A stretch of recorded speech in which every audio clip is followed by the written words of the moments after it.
I know I said I wasn't going to do another video for this year, but as I uploaded my previous video, this just dropped. Chris Jericho compared to HW as terrible allegations surface. Chris Jericho is one of my favourite all-time wrestlers. I saw him in the Attitude Era. He was my favourite along with Ivory. I'm not going to lie, this is a bit of a surprise because childhood hero, I guess you could say. It's always surprising when you hear something like that. Chris Jericho was a huge part of AEW's early success as he brought a ton of attention to Tony Khan's company. Now, years later, a story has surfaced online that doesn't paint him in the best light at all. Now, you have to remember everything that is being mentioned here. This is all allegations. It could be nothing. During the Rumour and Innuendo podcast, Nick Houseman spoke briefly about Y2J. He made mention of stories about Y2J that may surface, and he also used HW as a comparison to make his point. One of the things that is so disconcerting to me about the universal praise that Y2J receives, and I'm not going to deny the points that MGF made about the impact Chris had in the early days of AEW, but when you have that kind of clout and you have that kind of power, it's very important to use that responsibly. There are issues with Chris behind the scenes, where I know a lot of people who were hurt by Chris and his actions.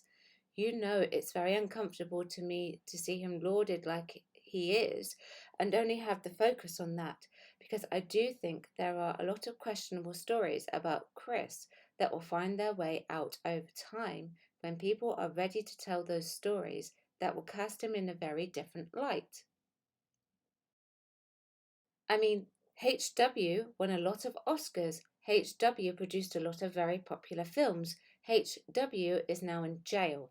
I'm not saying that this is happening to Chris, but the narrative can quickly turn if you're hiding a lot of skeletons in your closet.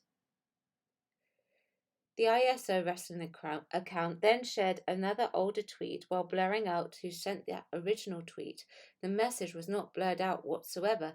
This accusation is pretty disturbing and could imply a lot more, so this is your official trigger warning.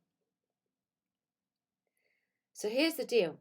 You don't quit the hottest fed going to today AEW without reason.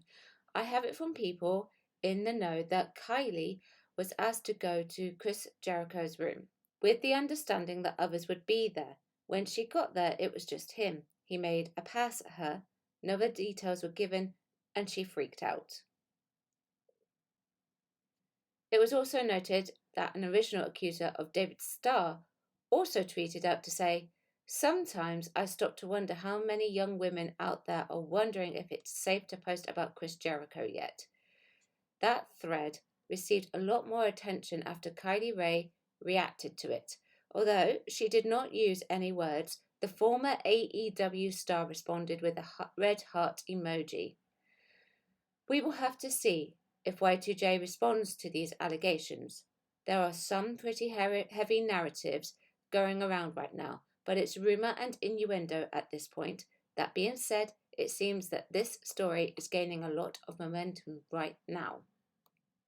And then here we can obviously see the tweets that were made and the talking about the hottest fed.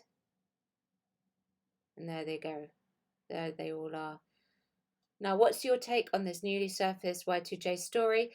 How do you feel about the allegations? Let us know what you think in the comments section. And that was ringsidenews.com. And of course, Twitter has gone crazy, or X, whatever you call it. Now, remember, these are allegations, purely allegations at this stage. So we have to be careful with what we say. And I am going to look into it a bit more. I am in a bit of shock, so I am going to read much more on it, but I just wanted to get an initial reaction. Let's just have a look. There are people who obviously are going to support Y2J, Chris Jericho, and there are people who are going to be supporting the women in this. I really cannot say where I would stand at this present moment in time. If this is something you would like me to continue covering, then I will do my best to continue covering. AEW locker room is something serious. Chris Jericho being known for a weirdo, Taz exposing himself. Wow, okay. ETZ, like women wrestlers and fans, as well as male and non binary people, should not have to face this. This Chris Jericho stuff is another in a long history of Scorpios being bad people, but I promise it's not all of us. Okay, Scorpios, I'm guessing we're referring to star signs here. Star signs have nothing to do with it. Alright? You're either good or you're not. They're going to obviously try and cancel Chris Jericho. I don't believe in things like cancel culture. I do believe that he has every right to come forward and defend himself should he wish to do so. And anyone who brings their allegations forward have every right to bring those allegations forward and have those listened to as well. People have reacted. This is live reaction to it right now. I will look into it more, and if you want another video on it, I will try my best to make that other video, but this is all going to come out over the next few days, guys. So my next update will probably be on Tuesday. Remember, chat, don't shout, keep it nice. Remember, these are just allegations at this present moment in time, and both sides need to have their stories heard out, and both sides need to be able to express themselves and defend themselves. Accusations investigated thoroughly and seriously. That's it for today. Don't forget to subscribe, and I'll speak to you soon. Thanks for watching. Bye bye.